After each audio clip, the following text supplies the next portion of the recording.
Muy buenos días para todos. Vamos a dar inicio al comité GSC correspondiente al 9 de diciembre de 2016. Colombia, la compañía petrolera Col solicitó a la policía del departamento del Tolima que los ayude para poder reiniciar la operación en los campos de Toldado y Santa Risa en Ortega. La comunidad indígena continúa sin apoyar la exploración y explotación de este importante campo para Jocol. Por otro lado, se reunieron los presidentes de Pemex, director general de esta compañía, y el presidente de Ecopetrol, Juan Carlos Echeverry, y manifestaron que podría haber, por supuesto, y como siempre lo ha existido, intenciones en algún tipo de colaboración conjunta, pero por supuesto aclarando que esto se debe llevar a cabo de acuerdo pues a los requerimientos normales de asociación bajo las normas de competencia usuales que tiene el mercado. Entrando en América Latina, el presidente del Banco Central de Brasil afirmó que una recuperación económica más débil supondría pues la necesidad de reducción más agresiva de tasas de interés por parte de la entidad. Recuerden que en las últimas reuniones la entidad ha ajustado su política monetaria o ha reducido su tasa de referencia. Al mismo tiempo, afirmó que para esto es necesario mantener contenidas y controladas las expectativas de inflación, y justamente esta mañana se dio a conocer las cifras de inflación de Brasil, que en el último mes cayeron en términos anualizados del 7,87 al 6,99%, incluso por debajo de lo que el mercado estaba anticipando previamente. Es decir, así como en Colombia, en Brasil también la inflación viene corrigiendo de manera acelerada.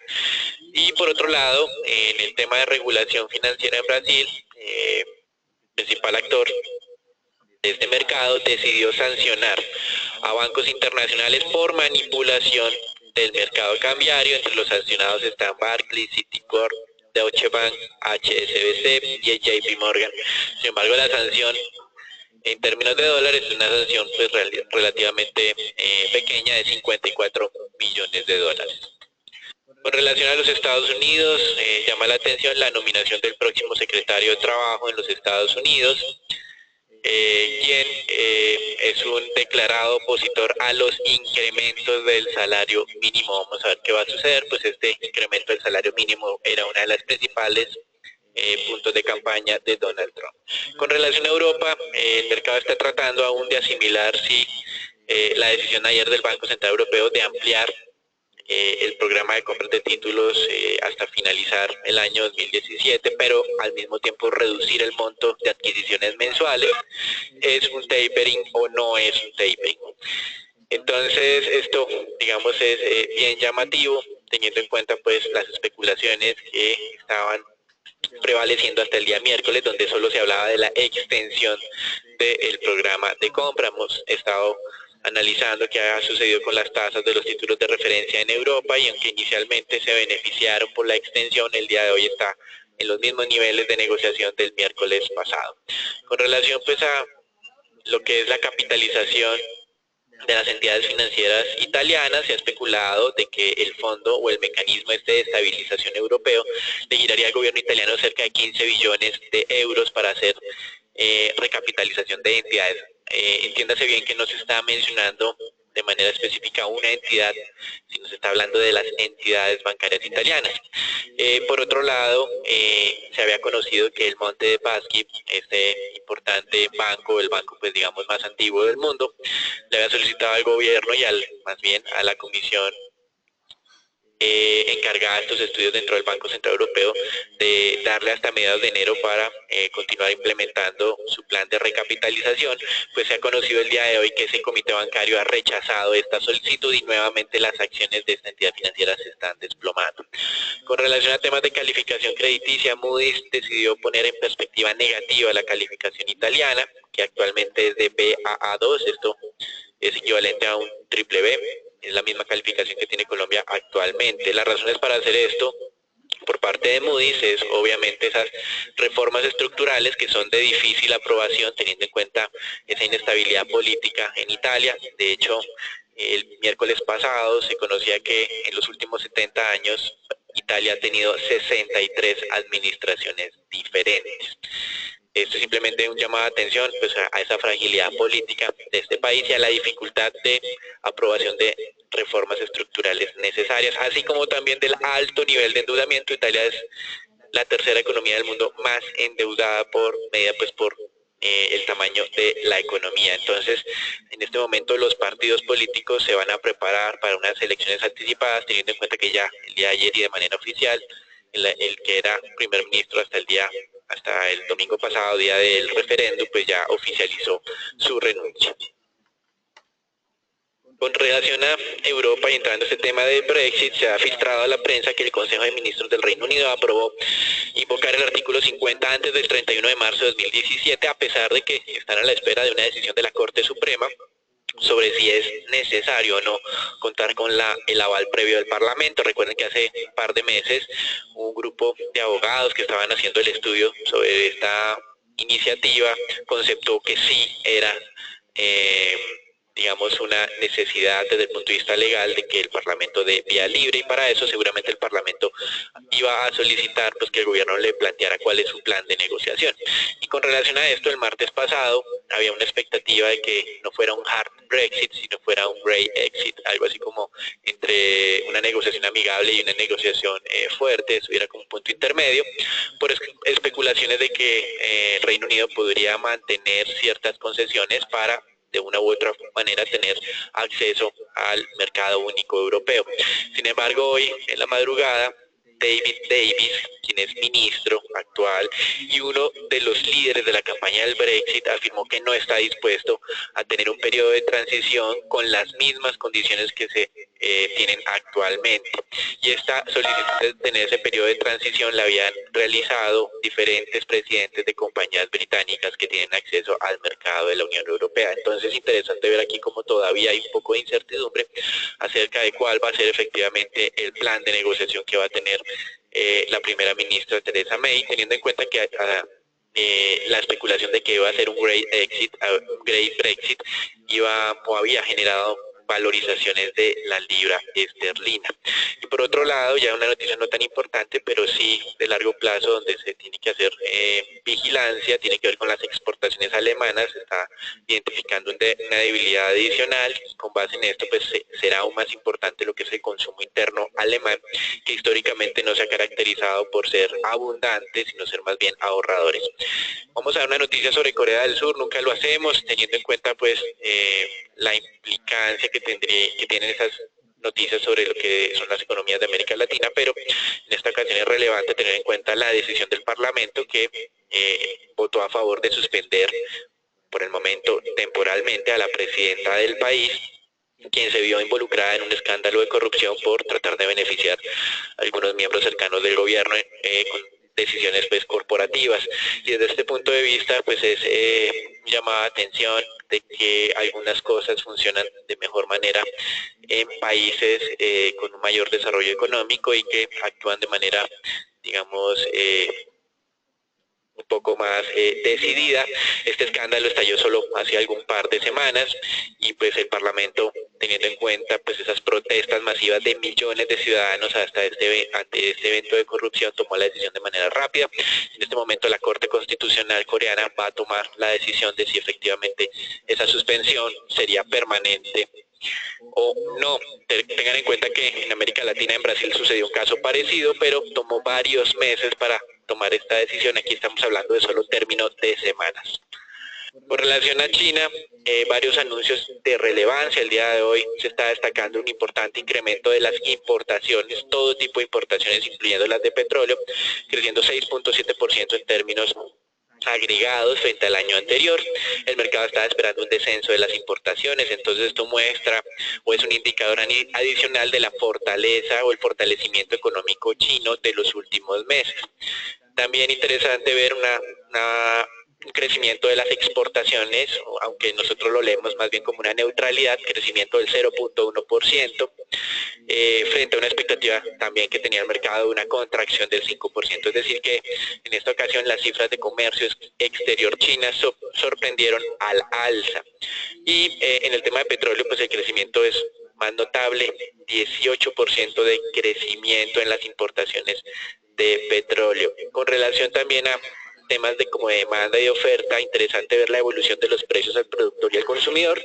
Los precios al productor marcaron su mayor aumento anualizado de los últimos 5 años. A finales de 2011, los índices de precio al productor estaban en los mismos niveles actuales del 3.3%. También mejoró el indicador de inflación al consumidor, pasando del 2.1 al 2.3%, y es la primera vez también desde el 2011 que los precios al productor superan, o más bien que el avance y el crecimiento de los precios al productor superan al avance y crecimiento de los precios al consumidor. Una idea de que existe una mejora también de la economía o de la fortaleza de la economía china. Recuerden que lo que se ha manifestado insistentemente es que esa mejora de la economía se logra incrementando las burbujas de endeudamiento, o más bien los riesgos de largo plazo que se tienen sobre este país. Y en Japón se realizó una revisión muy fuerte de lo que habría sido el crecimiento del tercer trimestre de este año, que había sido anunciado inicialmente en el 2.2%, eso habría sido muy positivo, pero fue revisado al 1.3% por ajustes en las estimaciones de las inversiones de capital y de inventarios de las compañías.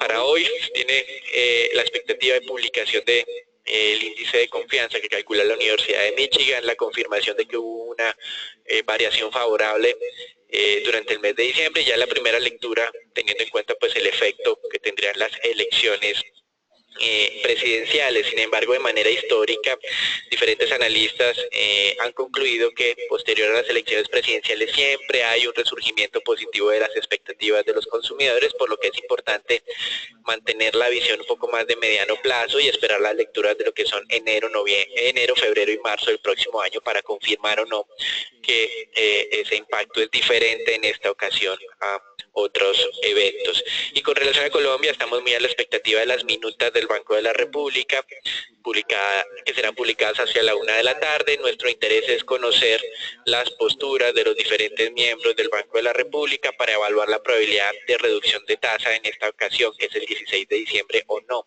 Por el momento nuestra visión es de que van a mantener la tasa inalterada en el 7.75, pero vemos probabilidades crecientes de ajustes a la baja en este indicador, teniendo en cuenta pues esa desaceleración económica y la corrección que está registrando la inflación actualmente. Sin duda la variable de expectativas de inflación será la más relevante para los miembros del Banco de la República, y ya por cerca de 3 meses hemos identificado que se mantienen en el rango de largo plazo del Banco de la República, por lo menos lo que tiene que ver con expectativas implícitas medidas a través de los diferenciales de tasas de interés entre los TES en pesos, tasa fija, y TES VR, tasa fija. Con relación a los mercados accionarios, la jornada de ayer se registraba una muy buena evolución en los mercados de referencia en el mundo. Sin embargo, en Brasil estaba registrándose un retroceso cercano al 1% en el mercado, con caídas de acciones como Vale cerca de 4%, luego de haber avanzado más del 20% durante el último mes. En Brasil hemos registrado una muy buena valorización durante las últimas semanas, y probablemente lo que sucedió el día de ayer sea simplemente una corrección. Mientras tanto, en los Estados Unidos también alcanzaron nuevos máximos históricos los índices de referencia, el sector financiero destacándose también con un avance de casi 1%, pero en contraposición el sector de biotecnología se vio afectado por amenazas del presidente electo de hacer una reducción en los precios de los medicamentos. En Asia, el índice japonés también alcanzó su mayor nivel del último año, impulsado por acciones de empresas exportadoras. Y en China, pues también esos indicadores de inflación están dando un poco más de confianza sobre la dinámica económica y también ha generado un impulso adicional sobre este mercado. Con relación a Europa, importante destacar pues el fortalecimiento del sector financiero, y a pesar pues de esos anuncios de reducción en las compras mensuales de títulos por parte del Banco Central Europeo, aparentemente tuvo mayor influencia en lo que fue la ampliación del plazo de adquisiciones hasta finales de 2017. Sin embargo, aquí hay que hacer un cuidadoso seguimiento a estos anuncios. Todavía no se entiende muy bien si el significado final de lo que tendría esta nueva política. Por supuesto, el Banco Central Europeo dijo que de ser necesario podrían aumentar nuevamente las compras mensuales, pero de manera interesante lo que estamos evaluando actualmente es esa evolución del sector financiero que ha sido muy fuerte y que, como mencionábamos hoy, lo que es el anuncio de Monte dei Paschi en Italia, o más bien el rechazo por parte de esta comisión del Banco Central Europeo sobre la extensión del plan de recapitalización de esta entidad, creemos que podría poner presiones adicionales para el sector financiero italiano y eventualmente puede que haya algo de transmisión al resto de Europa. Entonces, interesante, nuevamente hoy vemos aparentemente algo de corrección en los mercados o de estabilización, pero en las últimas jornadas la dinámica ha sido muy positiva y en términos generales se están alcanzando nuevos máximos históricos. Eso es todo por ahora, los dejamos con Agustín. Lo más interesante que está ocurriendo esta mañana es el rechazo que mencionó Daniel del Banco Central Europeo a la propuesta de Monte dei Paschi. Eso está generando algunos retrocesos importantes. De hecho, esta mañana, independientemente que los mercados accionarios estén reaccionando de manera positiva y continúen buscando esos máximos históricos, importante destacar que las acciones del sector financiero en Europa estaban retrocediendo cerca de 0.40% esta mañana, pero a esta hora ya están retrocediendo más del 1% después de este anuncio del Banco Central Europeo.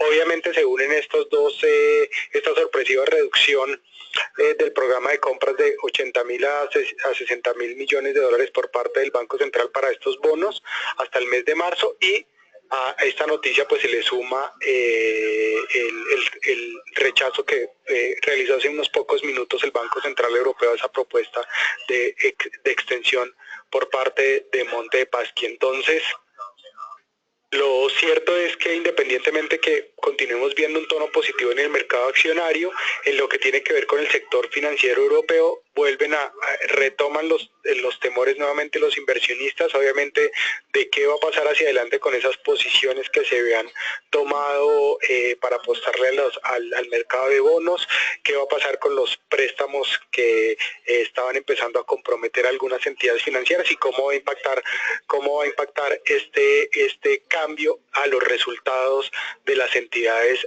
para el próximo año. En lo que tiene que ver con el mercado de Standard & Poor's, sin embargo, el mercado continúa favoreciendo mucho el sector financiero. Las acciones de este grupo el día de ayer valoraron más del 90.92%. El índice Standard & Poor's, ustedes lo pueden ver, se ubica ya casi cerca a los 2.250 puntos. Les recuerdo nuestra perspectiva positiva presentada desde hace ya de más de 2 semanas. Y bien interesante ver este avance en el que únicamente continúan rezagadas los sectores de consumo y las compañías del sector industrial. El resto, prácticamente todos los sectores financieros con avances del 0.92, materia, energía, real estate están avanzando puntos cerca de 0.50%, y estamos entonces continuando observando ese tono positivo y máximos que también fueron impulsados por ese dato que mencionó Daniel de precios al productor presentado en China esta madrugada. Natalia. Buen día para todos. Respecto al índice Colcap, vemos como este tuvo un ligero retroceso del 0,19%. Vemos como a pesar de tener esta ligera corrección, el índice cerró en los 1.314 puntos, cada vez más cerca, y está a tan solo 2% del nivel de congestión en los 1.320 puntos. Vemos que si el índice cierra para el año en este nivel de los 1.320 puntos o cercano al mismo, el Colcap tendría una valorización consolidada para el año de casi el 15%. Veremos en las próximas jornadas un comportamiento positivo seguramente dentro del índice, dada la recuperación que tuvo el precio del petróleo, ya que se ubicó el día de hoy por encima de los $50 una vez más. La acción con el avance más importante fue preferencial Avianca. Vemos como tuvo una valorización de 3,99%. Continúa con este rally alcista rompiendo la resistencia de los 3.200 pesos y vemos cómo de continuar con la misma podría llegar a la próxima nivel técnico importante de los 3.500 pesos. Y la acción con el retroceso más importante fue Grupo Sura, con una variación negativa de 1,92%. Vemos cómo tuvo una ligera corrección a la baja, que podría alertarnos un poco de la zona stop loss que tenemos ubicada en los 35.000 pesos, pero se debe mantener cautela y monitorear un poco el comportamiento de la acción en la jornada de hoy, ya que podría continuar hacia arriba y ubicarse en el nivel de entrada importante en los 37.000 pesos. Agustín.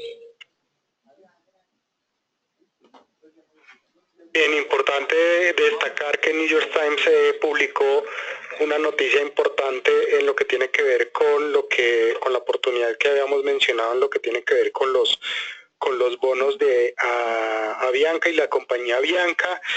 Básicamente les voy a leer rápidamente la oferta que según este diario fue establecida por estas tres entidades. United Airlines ofreció un préstamo de $500 millones a Avianca, y también Delta Airlines al parecer es una de las ofertas más atractivas, que según la información ofrece esta compañía norteamericana había ofrecido cerca de $1.000 millones en efectivo, con el fin de comprar una participación en el grupo Synergy, quien es el brazo de inversión de Frommovix. Adicionalmente, la oferta de Delta implicaría una valoración cercana a los $1.900 millones según el diario New York Times. Les recuerdo que el día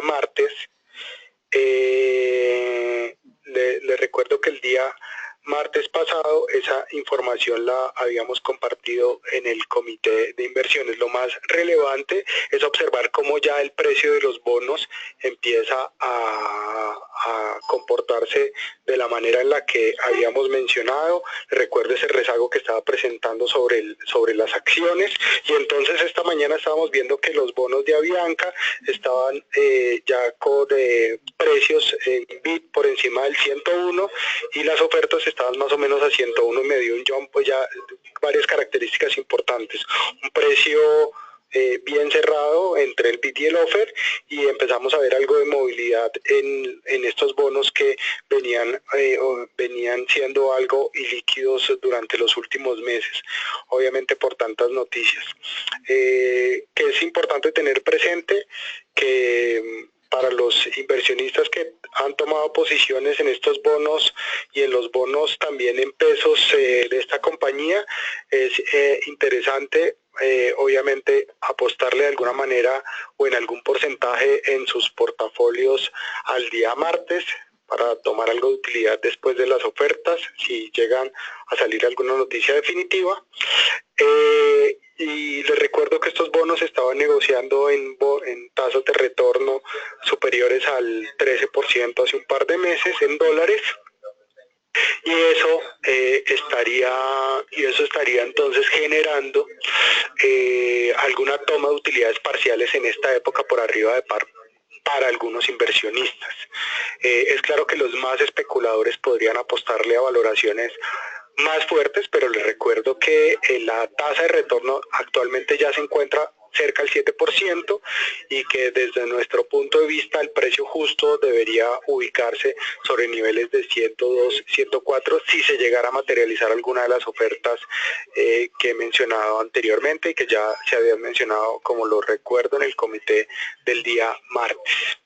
En lo que tiene que ver con el mercado mundial de monedas, pues interesante destacar esa valoración que están presentando el dólar, y obviamente por esa apuesta ya los mercados se están concentrando en la reunión de la Reserva Federal de la próxima semana, y por eso vemos el índice de XY retornando a esos máximos de 101.5.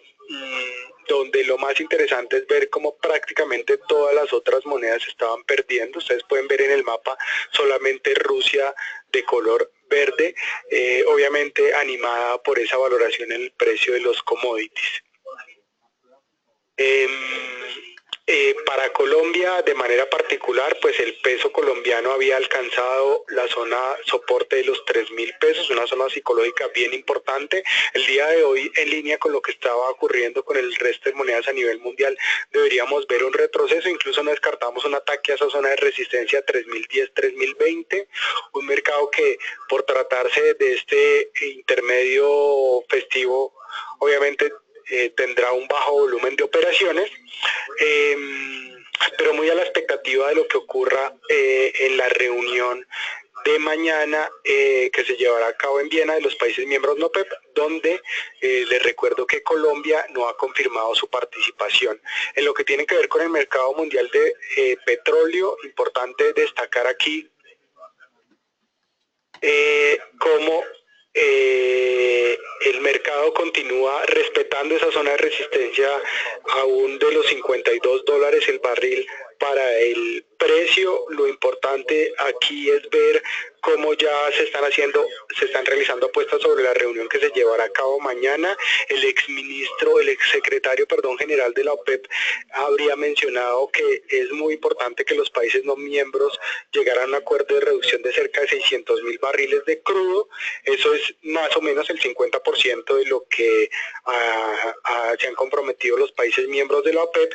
Sobre ese particular les recuerdo que a este momento, solamente en la siguiente gráfica vamos a poder observar cómo 9 de los 14 países no miembros fueron invitados a esta reunión. En este mismo sentido, simplemente destacarles, y acá lo pueden observar en la gráfica, aquí en esta gráfica agregamos a Colombia, y aunque Colombia no ha confirmado su asistencia a la reunión, muy seguramente ya no va a asistir, pero prácticamente estos 10 países producen cerca de 20 millones de barriles al día. Esa es una cifra importante, es cerca del 70%, 65% de la producción total de la OPEP. Entonces estos países no miembros tienen, digamos, un rol bien importante dentro de la producción mundial de crudo. Obviamente la barra que ustedes ven de color gris corresponde a Rusia, que produce cerca de 11 millones de barriles. La propuesta entonces es de 600.000, de una reducción de 600.000, de los cuales 300.000 serían aportados por la reducción de Rusia, y entonces los otros 300.000 serían tal vez aportados por esos países, por esos otros 8 países que van a asistir a la reunión. Les recuerdo que aquí en esta gráfica está incluida Colombia, pero Colombia en ningún momento ha manifestado ni intención de reducción, ni que va a asistir a la reunión del día de mañana. De todas maneras, creemos nosotros que este va a ser un escenario, es un escenario conservador, que muy seguramente se va a llegar a algún tipo de acuerdo. Prácticamente los países que han confirmado asistencia ya han manifestado alguna intención de reducción proporcional, o que por lo menos van a llegar con una propuesta formal, y eso le está dando entonces pie para que el precio del crudo esté repuntando esta mañana cerca del 1% ya. Daniel. Gracias, Agustín. Con relación al mercado de renta fija y teniendo en cuenta lo que les mencionamos de la decisión del Banco Central Europeo, que por un lado amplió el periodo en el cual va a mantener vigente su programa de compras de bonos, pero por otro lado redujo el monto para adquirir de 80 billones de euros a 60, pues aquí ustedes tienen una gráfica muy clara con la dinámica de los bonos alemanes. Al conocer el anuncio de pues este anuncio dual, por un lado, pues los bonos alemanes registraron un impulso a la alza, pero posteriormente lo que tuvieron fue una corrección, y estamos actualmente en los mismos niveles previos al anuncio del día de ayer, es decir, continúan asimilando las implicaciones de lo que decidió ayer el Banco Central Europeo. Entonces esta es como la principal conclusión en términos generales. No ha habido un gran movimiento, pues se tuvo, digamos, una noticia para un lado de ampliación y por el otro lado una de tapering.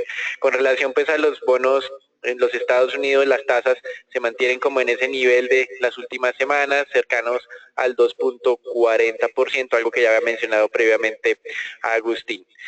Hoy no esperamos movimientos, digamos, no hay anuncios tan relevantes, el único tal vez sería la publicación preliminar del índice de confianza de la Universidad de Michigan, que probablemente continúe esa dinámica favorable, pero como mencionábamos previamente, históricamente estos niveles de confianza de los consumidores han tenido una reacción positiva a los resultados de las elecciones presidenciales. Lo importante acá será determinar si se puede sostener por varios meses esta dinámica. Eso es todo por ahora, los dejamos con Filip. Buenos días a todos. En el tema renta fija local, vemos como los test del 2024 cerraron al 708, 707 en las últimas operaciones del día miércoles. Hoy abren muy igual, abrieron hasta el 710, pero ya están operando al 708, como bien lo decía Daniel. Igual se empieza a sentir una percepción de retiros, de estímulos. Ya pues fue primero Estados Unidos, ahora está Europa tratando de sacar un poco el estímulo. Entonces eso nos lleva a pensar que aunque ya el movimiento ha sido muy importante en el último mes desde la elección de Donald Trump, sí tenemos que seguir manteniendo cautela. Vimos como el miércoles los test del 2024 intentaron entrar en la nube de Ichimoku, aquí lo pueden ver en la gráfica, no pudieron, se resistió. Ese es un nivel importante que el mercado está esperando sea roto, pero nosotros tenemos cautela en esas posiciones, además que la liquidez se ha ido quitando del mercado, realmente se está apretando un poco la liquidez y las profundidades en pantalla, por lo cual les recomendamos cautela, más aún con la reunión de la Reserva Federal la próxima semana, por lo cual zona de 706 a 7 figuras, zona importante que el mercado muy probablemente tendrá venta ahí, y la zona arriba entre el 717 y el 719 debería ser zona de compra. De resto, desearles a todos un excelente día y muchas gracias por participar en nuestro comité diario.